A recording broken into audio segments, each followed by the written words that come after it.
हिमांशी राठौर और आप देख रहे हैं नेक्स्ट 9 न्यूज। जैसा कि आप सभी जानते ही हैं कि महाराष्ट्र में शिवसेना दो गुटों में बटी हुई है। एक तरफ है शिवसेना के प्रमुख और पूर्व मुख्यमंत्री उद्धव ठाकरे का गुट और दूसरी ही तरफ है मौजूदा मुख्यमंत्री एकनाथ शिंदे का गुट।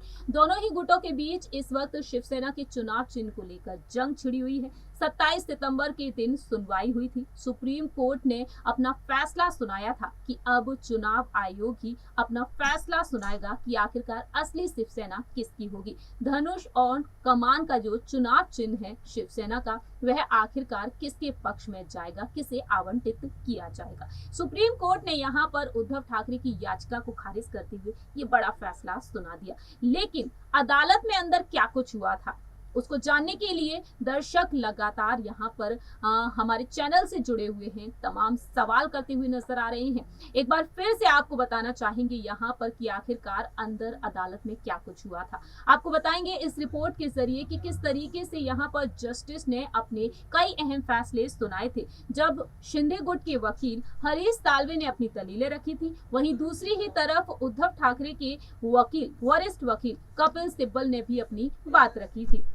और उनकी दलीलों को सुनने के बाद किस तरीके से यहाँ पर 5 जजेस की संवैधानिक पीठ ने क्या कुछ अहम फैसला सुनाया था। दरअसल आपको बता दें कि इस वक्त चर्चा का विषय बना हुआ है महाराष्ट्र राज्य, और ऐसे में यहाँ पर शिवसेना पर आखिरकार क्या कुछ फैसला आता है, इसका इंतजार सभी बेसब्री से कर रहे हैं। कोर्ट की एक संविधान पीठ ने एक दिन की लंबी सुनवाई के बाद उद्धव ठाकरे के गुट के द्वारा जो याचिका दायर की गई थी उसे खारिज कर दिया। बेंच ने कह दिया कि हम निर्देश देते हैं भारत के चुनाव आयोग के समक्ष कार्रवाई पर कोई रोक नहीं होगी, और इस तरीके से यहाँ पर फैसला सुना दिया गया। आपको बता दें कि शिंदे गुट को लेकर यहाँ पर सुप्रीम कोर्ट में जजेस ने अपनी बात रखी थी। जानकारी के लिए आपको बता दें justice DY Chandrachud, justice MR Shah, justice Krishna Murari, justice Hema Kohli और जस्टिस PS नरसिम्हा की पीठ ने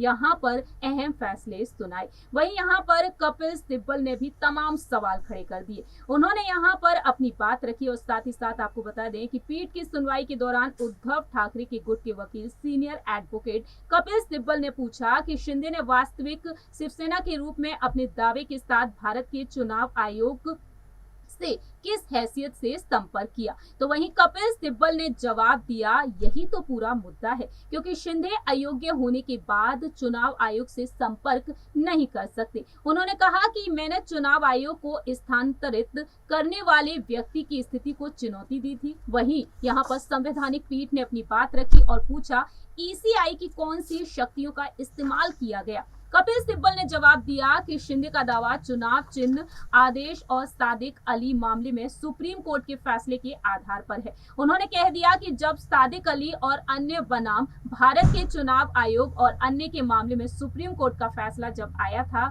10वीं अनुसूची को संविधान में पेश किया जाना बाकी था। वहीं उन्होंने दलीलें दी थी कि शिंदे को अयोग्य ठहराया गया। वहीं यहाँ पर जस्टिस चंद्रचूड़ ने क्या कहा। दरअसल उन्होंने कहा कि राजनीतिक दल उस दल की विधायी इकाई की तुलना में बहुत ही व्यापक विन्यास है जिसमें निर्वाचित सदस्य हैं। क्या विधायी इकाई में पूर्व के संबंध में विवाद चुनाव आयोग के अधिकार को प्रभावित करता है, यही इसका मूल मामला है। और तब कपिल सिब्बल ने जवाब दिया कि विधायक दल राजनीतिक दल के ढांचे के भीतर काम करता है और उन्हें जोड़ने वाली एक गर्भनाल होती है। और उस वक्त यहाँ पर और भी तमाम सवाल पूछे गए। कपिल सिब्बल लगातार अपनी बात रखते गए और जस्टिस चंद्रचूड़ ने उन्हें यही जवाब दिया। फिलहाल देखा जाए इस सुनवाई पर अगर गौर किया जाए, काफी लंबी सुनवाई हुई थी। हम एक एक करके आपको हर दिन अपडेट देते चले आ रहे हैं। अगली दूसरी रिपोर्ट में हम आपको बताएंगे कि आखिरकार आगे की सुनवाई में क्या कुछ हुआ था, कपिल सिब्बल ने क्या कुछ सवाल यहाँ पर खड़े कर दिए थे और पीठ ने उन्हें क्या कुछ जवाब दिए थे। लेकिन इंतजार है चुनाव आयोग के फैसले का। इस रिपोर्ट में इतना ही। बाकी की तमाम अपडेट्स के लिए देखते रहिए नेक्स्ट 9 न्यूज।